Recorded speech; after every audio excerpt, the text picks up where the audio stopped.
ചെറിയ പെരുന്നാളിനായുള്ള കാത്തിരിപ്പിലാണ് വിശ്വാസികൾ. തിരുവനന്തപുരത്ത് നിന്ന് ഞങ്ങളുടെ പ്രതിനിധി ഡി ബിനോയ് ചേരുന്നു.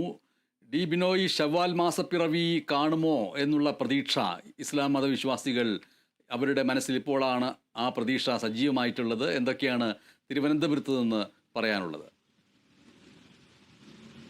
തീർച്ചയായും ഇന്ന് തന്നെ ശവ്വാൽ മാസപ്പിറവി കാണാൻ കഴിയും എന്നുള്ള പ്രതീക്ഷയാണ് ഇസ്ലാം മത വിശ്വാസികൾക്കുള്ളത്. എൻ്റെ തൊട്ടുപിറകിലെ പാളയം പള്ളിയിലാണ് തിരുവനന്തപുരം നഗരത്തിലുള്ള വിശ്വാസികൾ അധികം പേരും ഈ പെരുന്നാളിനും അതോടനുബന്ധിച്ചുള്ള നിസ്കാരത്തിനും ആചാരാനുഷ്ഠാനങ്ങൾക്കുമായി എത്തിച്ചേരുന്ന പതിവുള്ളത്.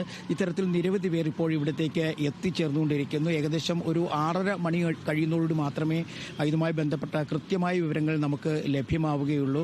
6:30 മണിക്ക് പാളയം ഇമാം തന്നെ മാധ്യമങ്ങളെ കാണാൻ തീരുമാനിച്ചിട്ടുണ്ട്. ഇത് അവരുടെ കണക്ക് പറയുന്ന അനുസരിച്ചാണെങ്കിൽ 23 ദിനങ്ങൾ മാത്രമാണ് ഇതുവരെ പിന്നിട്ടിട്ടുള്ളത്. കാരണം 30 ദിവസം പൂർത്തിയായി കഴിയുമ്പോഴാണ് ഈദുൽ ഫിത്തറിലേക്ക് വരിക എന്നുള്ളത്. അതുകൊണ്ട് തന്നെ ഈ 29-ാം ദിവസം ഇന്ന് പിറ കാണുകയാണെങ്കിൽ നാളെ തന്നെയായിരിക്കും വിശ്വാസികൾ പറയുന്നത് അനുസരിച്ചുള്ള അനുസരിച്ചുള്ള ഈദുൽ ഫിത്തർ. അതേസമയം നാളെയാണെങ്കിൽ മറ്റന്നാളത്തേക്കായിരിക്കും മാറുക.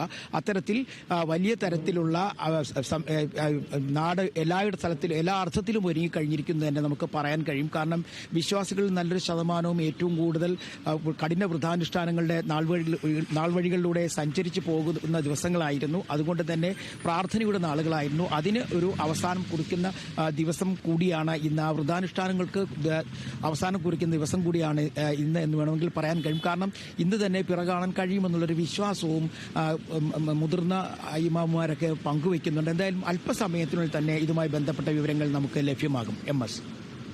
ശരി ഡി ബിനോയ്.